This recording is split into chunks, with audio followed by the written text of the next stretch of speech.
Mantan Presiden Republik Indonesia Joko Widodo tidak menghadiri sidang terkait kasus dugaan ijazah palsu, padahal sebelumnya ia pernah mengaku siap menjalani sidang dan menunjukkan ijazahnya di pengadilan. Terbaru, ayah Wakil Presiden RI Gibran Rakabuming Raka itu absen dalam sidang mediasi gugatan Citizen Lawsuit CLS terkait dugaan ijazah palsu di PN Surakarta. Agendanya apa tadi, Pak? Ya, dua hal yang ingin saya sampaikan dulu. Yang pertama, sesuai Perma nomor 1 2016, substansi dari mediasi ini tidak boleh kami sampaikan, tetapi tadi hakim menyampaikan dan sesuai yang kita pedomi bersama bahwa Perma nomor 1 2016 itu sifatnya mandatori, wajib. Artinya wajib itu harus dilalui dan harus menghadirkan prinsipal. Yang pertama itu diatur di mana? Di pasal 6 ayat 1 bahwa prinsipal atau tergugat atau penggugat langsung harus hadir, dan kami menghormati persidangan. Kami menghadirkan prinsipal kami 2 orang, Tovan ya, dan kemudian Bangun Sutoto, yang keduanya alumni UGM, ya asli lah begitu ya, asli. Ternyata Pak Jokowi tidak hadir ya.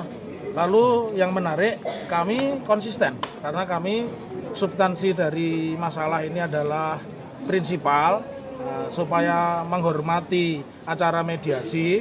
Di pasal 7 itu disebutkan bahwa mediator wajib menghadirkan prinsipal, maka mediator di dalam pertemuan ketiga yang akan datang ya itu menginginkan adanya call conference, dan kami dari penggugat ditanya, kami siap mengatakan call conference ya, dan dengan cara apapun kami siap. Tetapi sepertinya dari kuasa T1, T2, T3 itu tidak bersedia hadir ya.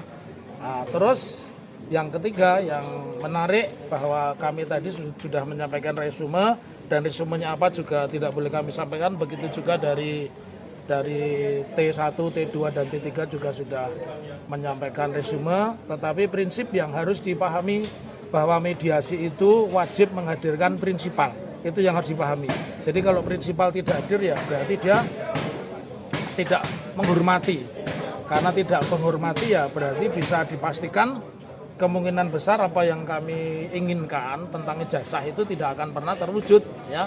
Dan sesuai dengan pernyataan awal ketika kami memasuki ruang pengadilan tadi, kami mengatakan kemungkinan besar deadlock. Ternyata persis. Jadi kalau kita sudah punya pengalaman panjang mengikuti persidangan, tentu kita tahu arah sebuah persidangan ini apakah ongoing proses atau deadlock, dan sepertinya minggu ketiga besok deadlock.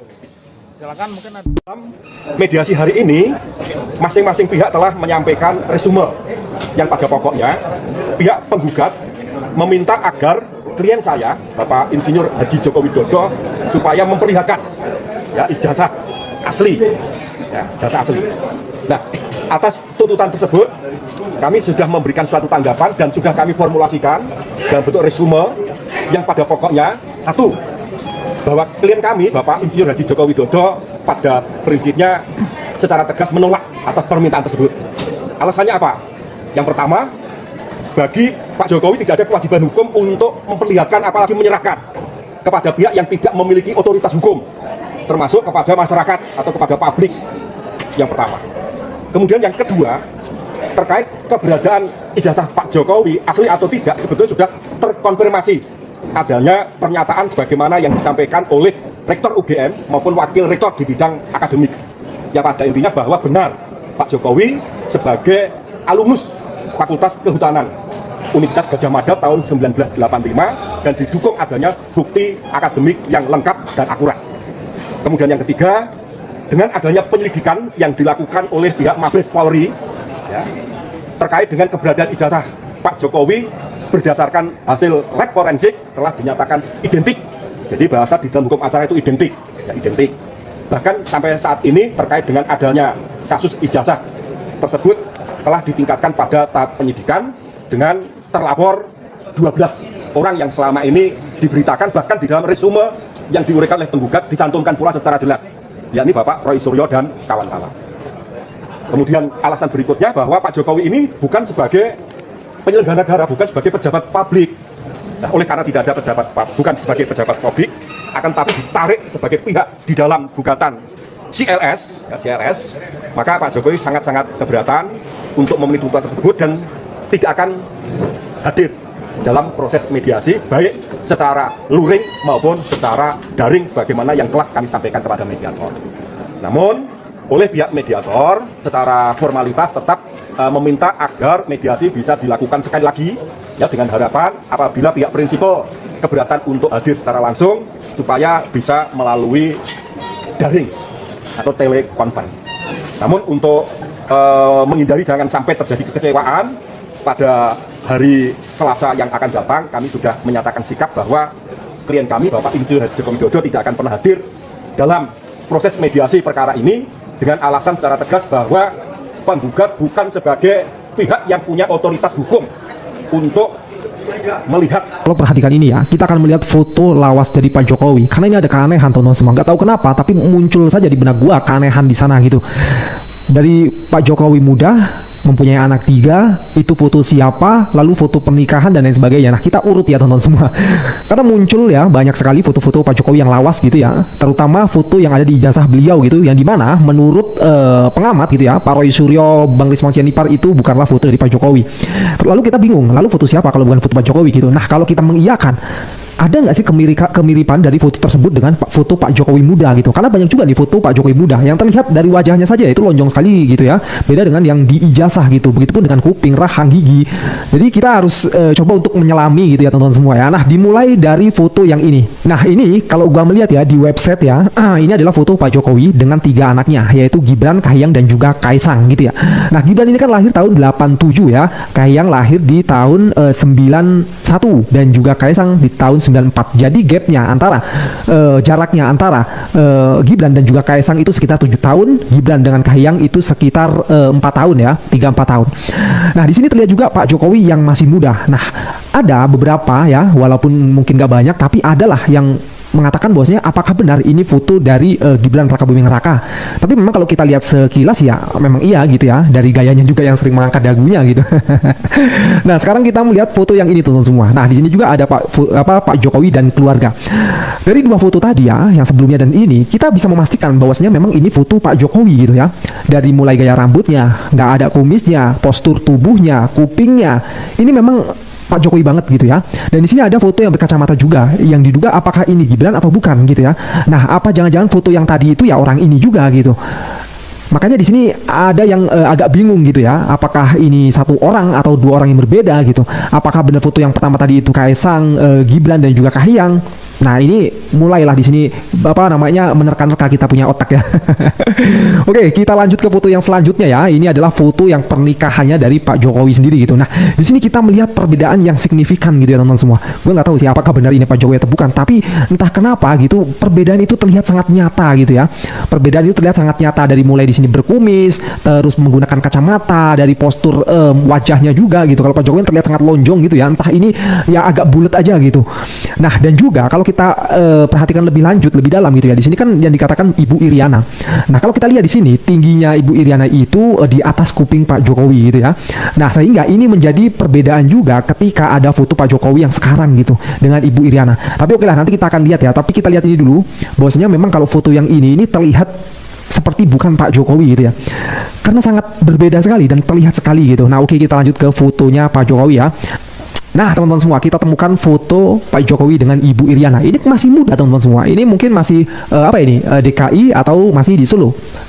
Nah, di sini terlihat sekali ya bahwasanya tinggi Ibu Iriana itu di bawah kuping Pak Jokowi teman-teman semua di sini. Apakah semakin tua semakin meninggi? Semakin turun tingginya atau gimana gitu. Jadi bingung juga kita, karena namanya orang kalau misalnya sudah berumur 25-30 tahun itu kan sudah nggak meninggi lagi dan nggak juga menurun gitu ya. Ya kalau menurun bisa jadi, tapi kalau udah tua banget gitu ya akan nyusut gitu ya. Nah, ini akhirnya menjadi perdebatan juga gitu. Apakah foto yang pernikahan ini adalah foto Pak Jokowi atau bukan? Nah, sekarang kita melihat lagi foto yang dimana ketika itu Pak Jokowi, yang dikatanya Pak Jokowi ya memegang masih balita gitu, entah ini Gibran atau siapa gitu ya. Nah, di sini terlihat juga bersama dengan Ibu Iriana ya. Nah, yang ini diklaim adalah foto Pak Jokowi juga gitu, menghadiri pernikahan temennya ya. Nah, di sini juga terlihat ya, ini Bu Iriana itu tingginya sejajar dengan kuping atas Pak Jokowi gitu ya. Ya, dengan kuping atas Pak Jokowi. Dan di sini Pak Jokowi memegang seorang bayi ini ya. Ini bayi ini siapa ini? Gibran kah atau siapa ini teman-teman semua ya? Sebuah pepatah hukum klasik Romawi mengatakan, Fiat Justitia Ruam Celum. Hendaklah keadilan ditegakkan walaupun langit akan runtuh. Namun, apa yang terjadi jika dalam sebuah ruangan pengadilan, keadilan yang dicari oleh satu pihak justru dianggap sebagai pemborosan energi bangsa oleh pihak yang lain? Ya teman-teman, selamat datang di ruang aspirasi, ruang di mana kita menolak untuk sekedar melihat permukaan dan memilih untuk menyelami kedalaman dinamika sosial, hukum, dan politik tanah air secara jernih, objektif, dan berbobot. Rekan-rekan sekalian, jagat media sosial kembali diguncang oleh babak baru dari sebuah polemik yang seolah menolak untuk padam. Dugaan kapsani ijazah mantan Presiden Republik Indonesia, Bapak Joko Widodo. Sidang mediasi Citizen Lawsuit segera digelar di Pengadilan Negeri Surakarta Baru. Dinyatakan menemui jalan buntu atau deadlock. Mengapa masalah yang tampak sederhana, yaitu pembuktian sebuah dokumen, bisa bertransformasi menjadi bola salju politik yang begitu masif? Mengapa hukum formal dan perspektif publik seolah berjalan di dua rel yang berbeda? Hari ini kita akan mengurangi secara tuntas, dingin, dan rasional. Mari kita bedah terlebih dahulu apa yang terjadi di dalam ruang sidang dari kacamata hukum murni. Pihak penggugat yang diwakili oleh sejumlah elemen masyarakat datang dengan satu tuntutan konsisten. Mereka meminta Bapak Joko Widodo hadir secara fisik dan menunjukkan ijazah aslinya di hadapan mediator. Dasar argumen mereka kuat secara prosedural, yakni Peraturan Mahkamah Agung atau Perma nomor 1 tahun 2016 yang mewajibkan kehadiran prinsipil untuk menunjukkan iktikat baik dalam mediasi. Bagi penggugat, keheningan dan ketidakhadiran adalah konfirmasi dari sebuah keraguan. Namun, mari kita putar sudut pandang kita 180 derajat ke sisi tim kuasa hukum Bapak Joko Widodo. Mengapa mereka memilih untuk menolak secara tegas tuntutan tersebut? Ada 3 landasan hukum yang yuridis yang mereka bangun. Pertama, yaitu juridiksi dan otoritas. Kuasa hukum menegaskan bahwa tidak ada kewajiban konstitusional maupun legal bagi seorang warga negara, terlebih mantan presiden, untuk membuktikan dokumen pribadinya kepada individu atau kelompok masyarakat yang tidak memiliki kewenangan hukum formal atau legal standing yang mengikat. Kedua, yaitu validasi institusional. Pihak tergugat menganggap masalah ini secara substansi sudah selesai. Universitas Gadjah Mada melalui Korektorat telah mengeluarkan pernyataan resmi. Ditambah lagi hasil uji laboratorium forensik Mabes Polri menyatakan dokumen tersebut identik. Ketiga, yaitu status hukum personal. Mengingat posisi beliau saat ini yang sudah tidak lagi menjabat sebagai pejabat publik aktif, keterlibatan beliau dalam Citizen Lawsuit dianggap memiliki motif yang bergeser dari hukum murni menjadi panggung politik. Ya teman-teman, disinilah letak anomali yang sangat menarik untuk kita kaji. Ketika institusi negara mulai dari universitas nomor 1 hingga kepolisian telah menyatakan sebuah dokumen itu sah, mengapa sebagian masyarakat di ruang digital justru memilih untuk tidak percaya? Netizen berbondong-bondong menjadi detektif dadakan.